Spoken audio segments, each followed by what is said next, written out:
అతనే పగలగొట్టుకొని అతనే ఇవన్నీ చేసుకొని సింపతి చేసుకోవడానికి ఇవన్నీ క్రియేట్ చేసుకున్నాడు అతను. అసలు ఇతన్ని చేపించాలనుకుంటే ఎలక్షన్ ముందే నా గురించి ఎన్నో మాట్లాడాడు. అధికారంలోకి వచ్చి 13 అతను అనుకుంటున్నాడు అతనేదో అడుక్కొని తినేవాడిలాగా. అతను దోచినంత డబ్బు ఎవరూ దోయలేదు వైఎస్ఆర్సీపీ గవర్నమెంట్లో. ముందు అతని విందగాన సిఐడి ఎంక్వైరీ చేస్తే సక్కంగా వస్తాడు. అప్పుడప్పుడు వచ్చి కాన్స్టిట్యున్సీ లేకుండా ఇదేదో అంటారు చూడండి, తళుకును మెర్చి 4 మాటలు మాట్లాడి 13 నెలల నుంచి కార్యకర్తల్ని గాలి కొదిలేసి తిరిగే ఇతను కూడా మాట్లాడాడు అంటే దానికి అర్థమే ఉంది. అసలు అది ప్రసన్న కుమార్ రెడ్డి మాట్లాడింది తీసుకుపోయి వాళ్ళ భార్యకి వాళ్ళ అమ్మకి చూపిమ్మనండి, అనిల్ కుమార్ యాదవ్ని. వాళ్ళు కానీ ఇతన్ని చంపలు వాయించకపోతే దాని తర్వాత ప్రసన్నకి సపోర్ట్ చేయమనండి. 100% కరెక్ట్ అది. అతను ఇష్టం వచ్చినట్టు మాట్లాడాడు. ఎవరో అప్పటికి నాకు తెలీదు, కార్యకర్తల్ని మేము చెప్పాము, వాళ్ళు ఆవేశపడుతుంటే మీరేమి ఇది చేయొద్దు, మాట్లాడితే మాట్లాడలే అని. కానీ కొంతమంది అభిమానులు ఎవరో ఏదో అక్కడికి వెళ్ళి గొడవ చేసినట్టున్నారు. వాళ్ళని కూడా మేము ఆపాము, వాళ్ళు వచ్చేసారు. తర్వాత అతనే పగలగొట్టుకొని అతనే ఇవన్నీ చేసుకొని సింపతి చేసుకోవడానికి ఇవన్నీ క్రియేట్ చేసుకున్నాడు అతను. ఒకటి మాత్రం చెప్తా ఉన్నాం, ఖచ్చితంగా ఎంత పెద్దోళ్ళైనా 1000 కోట్ల అధిపతి అయినా వాళ్ళందరికీ ఒకటే చెప్తా ఉన్నాం, నువ్వు దూసినా కత్తే, మేము దూసినా కత్తే, గుర్తుపెట్టుకో. నీకు కూడా దిగద్ది, మాకు దిగింది, మీకు కూడా దింపే శక్తి మాలో ఉందని చెప్తా ఉన్నాం. డబ్బు ఒకటే కాపాడద్ది, డబ్బు ఎలా ఇస్తా ఉంటా. మీరు డబ్బు ఇచ్చి మనుషులను కొనుక్కోవచ్చేమో, అభిమానంతో మనుషులను కొనుక్కోగలం. అభిమానంతో మనుషులు నిలబడే శక్తి మా వైఎస్ఆర్ కాంగ్రెస్ పార్టీకి ఉంది, ప్రసన్నకు ఉంది, ఆ కుటుంబానికి ఉంది. మామూలుగా కార్యకర్తల మీద, నాయకుల మీద దాడులు చూసాం, అక్రమ కేసులు చూసాం, దొంగ కేసులు చూసాం. కానీ ఈరోజు నెల్లూరు జిల్లాలో రాజకీయం పుట్టిన దగ్గర నుంచి చూస్తే 3 పెద్ద కుటుంబాలు ఉంటాయి. దాంట్లో నల్లపరెడ్డి కుటుంబం అనేది ఒక చరిత్ర గల రాజకీయ కుటుంబం.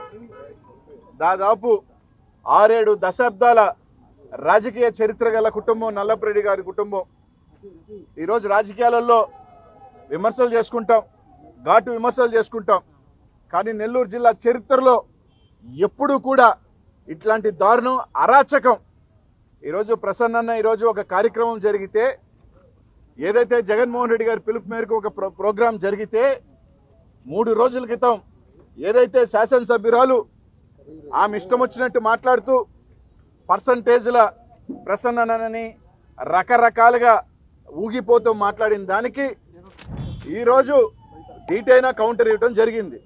అవసరమైతే నీకు అవసరం చేత కాకపోతే కౌంటర్ ఇవ్వు, లేకపోతే ఈరోజు ప్రసన్న నిజాలు చెప్పాడనే భయమా తెలియదు. కానీ ఈరోజు దాదాపు ఒక 60-70 మంది పైగా, ఇంకా తెలియదు సంఖ్య ఎంత ఉందో తెలియదు, కానీ ఇక్కడ చుట్టుపక్కల వాళ్ళందరూ చెప్పటం 60-70 అంటే 100 మంది అని.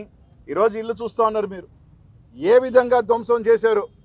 అన్నిటికన్నా దారుణమైంది ఏంటంటే, ఇంట్లో ప్రసన్న లేని సమయంలో ఏదైతే పెద్దోళ్ళు ఉన్నారు ఈరోజు ఉంటే అది కూడా లెక్క చేయకుండా ఈరోజు 60-70 మంది వచ్చి ఇల్లుని ధ్వంసం చేసి, ఒకవేళ నిజంగా ప్రసన్న ఉండుంటే ఈరోజు ఆయన నిజంగా ఏమి జరుగున్నా కూడా తెలియని పరిస్థితులు. ఎందుకంటే ఎవరైనా సాయంకాలం పూటలో 8 గంటలు 9 గంటలు ఎవరు ఉంటారు? ప్రసన్న ఉంటాడు, వాళ్ళు కొడుకుని ఉంటాడు. ఈరోజు 70 మంది వచ్చి ఇల్లుని ధ్వంసం చేయటమే కాకుండా దేనికని ఇంతమంది వచ్చారు? ఒకటి, ఏమన్నా ప్రసన్నని హతమార్చాలనే, ప్రసన్న మీద ఏదో ఒక కుట్రతో ఈరోజు ప్రసన్న చెప్పటం రైట్. ఒక అనుమానాలు ఉన్నాయి, నెల్లూరు జిల్లాలో ఒక అనుమానాలు ఉన్నాయి, రకరకాల అనుమానాలు ఉన్నాయి వాళ్ళ మీద. దానికి సంబంధించి జాగ్రత్త పడమని చెప్పాడు. దానికి సంబంధించి మీరు లేదంటే విమర్శలు చేసుకోండి, ఏవైనా ఘాటుగా చేయండి. కానీ ఇట్లాంటి అంటే వైఎస్ఆర్ కాంగ్రెస్ పార్టీ చేత కాదు, లేకపోతే ప్రసన్నానికి అనుచరవర్గం లేక కాదు. ఈరోజు కోవూరు నియోజకవర్గంలోనే కాదు, జిల్లా మొత్తం కూడా ఆ కుటుంబానికి అభిమానులు ఉన్నారు. ఆ కుటుంబానికి ఏదైనా సరే అవసరమైతే ఎంత దూరం ఉండి దానికి వైఎస్ఆర్ కాంగ్రెస్ పార్టీ కార్యకర్తలు శ్రేణులు ఉన్నారు. ఒక 40 మందో 50 మందినో 100 మందో తాగి ఇంటి మీదకి వచ్చి ఈరోజు మీరు చేసిన దౌర్జన్యం ఈరోజు రాష్ట్రం అంతా చూస్తూ ఉంది, నెల్లూరు జిల్లా చూస్తూ ఉంది.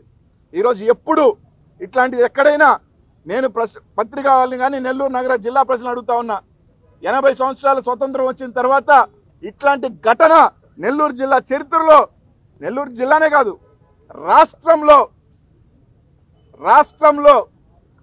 10 సార్లు పైన శాసనసభ్యులుగా ఉన్న కుటుంబంలో నుంచి మాజీ మంత్రులుగా పనిచేసిన కుటుంబానికి ఎవరైనా చిన్న చిన్న దాడులు జరుగుతుంటాయి, కానీ ఒక ఇంటికి వెళ్ళి ఈ విధంగా చేసిన సంఘటన నాకు తెలిసి ఇది ఒక్కటే ఉంటుందని మాత్రమే తెలియజేస్తూ ఉన్నాం.